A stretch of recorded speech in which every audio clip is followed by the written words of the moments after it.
Do you have Italy on your bucket list? Or are you just dreaming about this stunning country? Either way, you have come to the right place. In this video, I'll take you through 10 amazing places in Italy that you definitely shouldn't miss.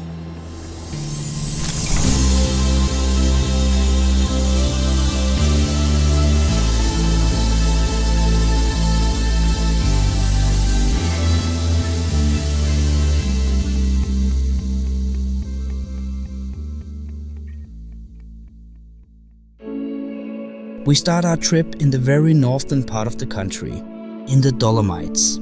I've been here 3 times already, and this is without a doubt my favorite place in all of Italy. The Dolomites are just incredible. Outstanding mountains everywhere you look, small stunning lakes with crystal clear water and views that look like a painting. It's the kind of place where you just have to stop every now and then and take it all in. There is so much to do here, and I'm definitely going to make a separate top 10 video just about the Dolomites.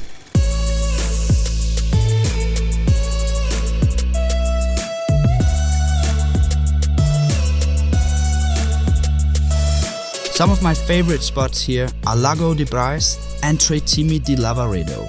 I've done some of my best hikes ever around these places, and I'm far from finished with this area. The trails here feels endless and the views never fail to impress. You also have the option of staying in one of the many refugios scattered around the Dolomites.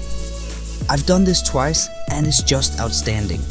Some of the refugios are seriously unreal, and the views from these places are out of this world. If you like hiking, skiing, or just want to experience some of the most beautiful nature in Italy, the Dolomites are a wonderful place to visit.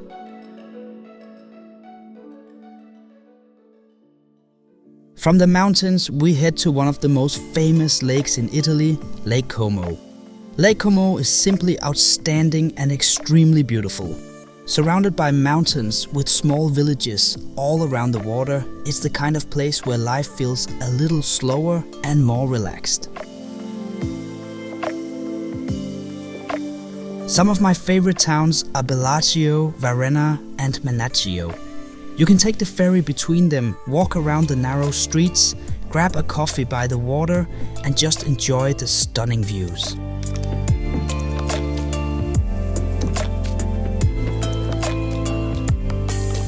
Even though Lake Como is known for its fancy villas, you don't need to be rich or famous to enjoy this place. It's actually very easy to visit on a normal budget. Ferries are cheap and there are plenty of small hotels and guest houses that don't cost a fortune. And you can find good local restaurants at normal prices. Just walking around the towns is a great experience on its own. If you have time, I really recommend taking a boat tour on the lake. It's one of the best ways to see the area and get those picture-perfect views of the mountains and villages. Lake Como is the perfect spot to slow down and enjoy a peaceful side of Italy. From the peaceful Lake Como, we head to Milan, Italy's fashion capital and one of its most modern cities. The big highlight here is the Duomo, Milan's massive cathedral. You can even go up on the roof and walk around for some of the best views of the city. Another great stop is Galleria Vittorio Emanuele, the beautiful shopping arcade right next to the cathedral. But Milan is not just about fashion and architecture. It's also one of the best cities in the world for football fans. Here you'll find 2 of the biggest clubs in Italy, Inter Milan and AC Milan, who both play at the iconic San Siro stadium. If you're a football fan and have the budget, watching a game here is an amazing experience. The atmosphere is something really special. Milan is a great mix of history, culture, modern life and sport, a city that really has a bit of everything.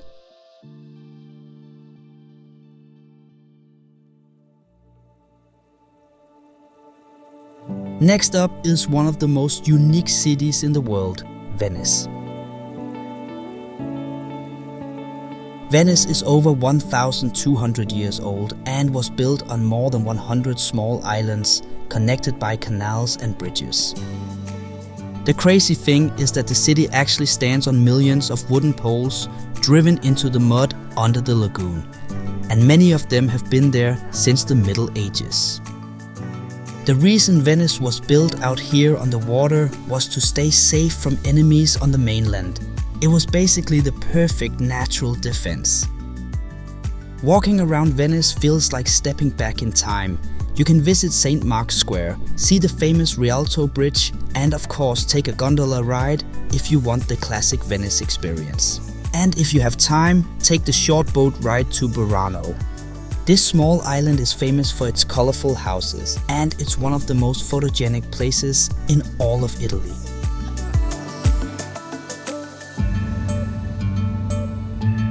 Venice is extremely busy, but if you explore early in the morning, you can find quiet corners and experience the city when it feels most peaceful.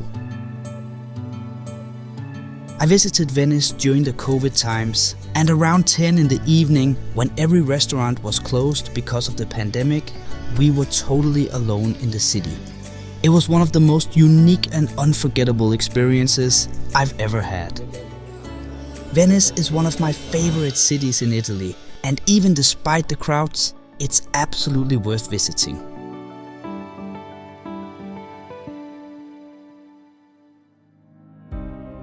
From the canals of Venice, we head south to Florence, the birthplace of the Renaissance and one of the most beautiful cities in Italy. Florence is so magnificent. Every street is full of history, beautiful squares, and buildings that have stood here for centuries. The centerpiece of the city is the Duomo, with its huge red dome rising above the rooftops.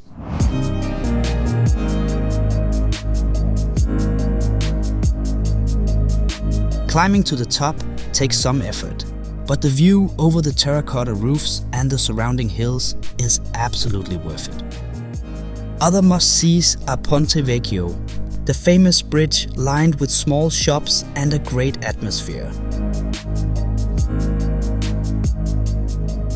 But one of the best things to do is just wander the streets and enjoy the atmosphere. For the best view in town, head up to Piazzale Michelangelo. It's a bit of a climb, but the sunset over Florence is one of those moments you'll never forget.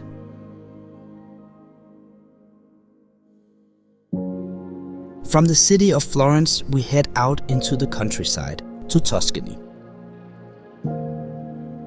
Tuscany is everything you imagine when you think of the Italian countryside.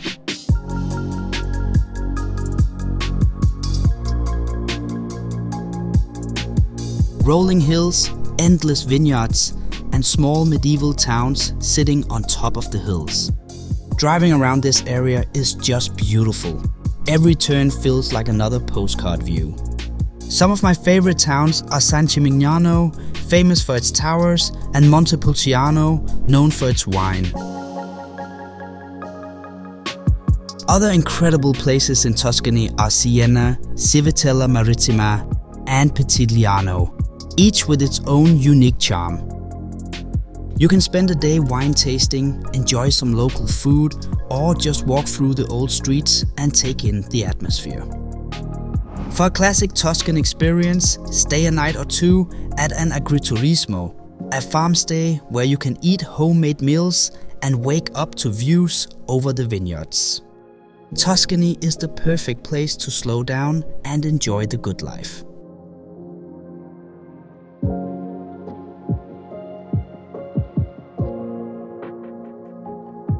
From the hills of Tuscany, we head to the capital, Rome, also called the Eternal City. Rome is one of the most fascinating cities in the world. Everywhere you walk, you're surrounded by history that goes back thousands of years. The highlight here has to be the Colosseum. Standing inside this ancient arena and imagining the gladiator fights that took place here almost 2,000 years ago is just incredible. Right next to it, you have the Roman Forum, the heart of ancient Rome, where you can walk among the ruins of temples, markets, and government buildings that once ruled an empire. Other must-sees are the Pantheon, with its massive dome that has stood here for almost 2,000 years, and the Trevi Fountain, where you can throw a coin and make a wish. You can also explore the Vatican City, where you can visit St. Peter's Basilica and the Sistine Chapel to see Michelangelo's famous ceiling. The best part about Rome is that history is literally everywhere. You can just walk around and randomly find ancient ruins in the middle of a busy street. It's one of those cities where you never run out of things to see, and it's definitely a place you should experience at least once in your life.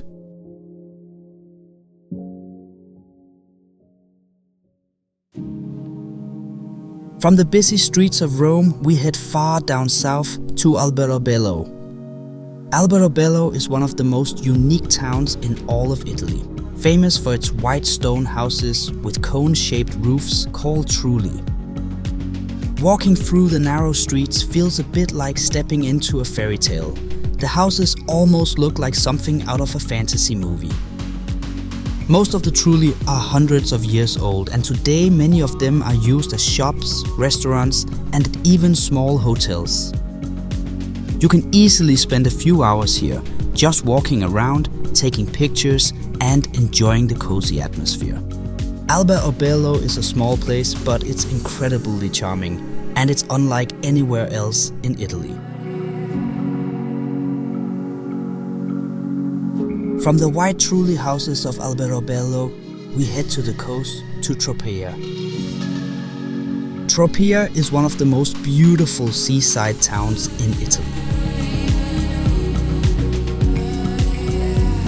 The old town sits high up on the cliffs, with narrow streets, cozy squares, and small restaurants. And then just below you have long sandy beaches and turquoise water. One of the highlights here is the sanctuary of Santa Maria dell'Isola, the small church sitting on a rock just off the main beach. The view from here over the coastline is just stunning. If you have the time, stay until sunset. Watching the sun go down over the sea from the cliffs is an unforgettable experience. Tropea is the perfect place to slow down, enjoy the beach, and take in the beauty of the Italian coast.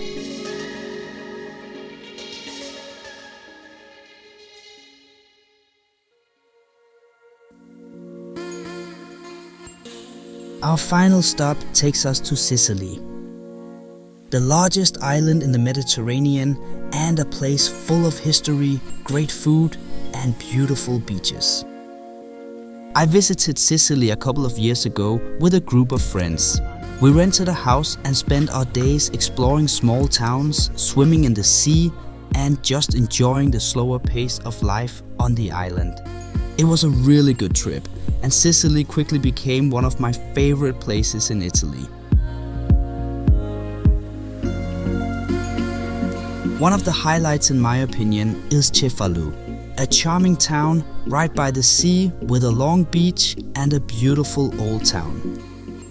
Another great spot is Ragusa Ibla, a Baroque town full of narrow streets, little squares, and incredible architecture.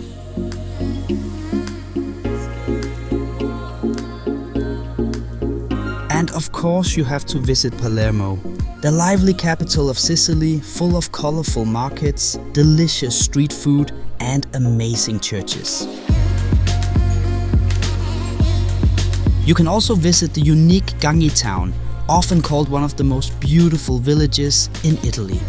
It's full of narrow streets, stone houses, and amazing views over the countryside. A true hidden gem worth a visit if you're exploring the island. And of course, Sicily is home to Mount Etna, one of the most active volcanoes in the world. You can hike or take a cable car part of the way up and see the craters up close. It's an unforgettable experience. Sicily is a place where you can mix history, culture, and beach time. It's the perfect way to end your trip through Italy. So that wraps up my Italy top 10 list. I want to thank you so much for watching all the way through. I really appreciate it, and make sure to hit that subscribe button if you enjoy my content. I hope to see you in my next video, and have a great day.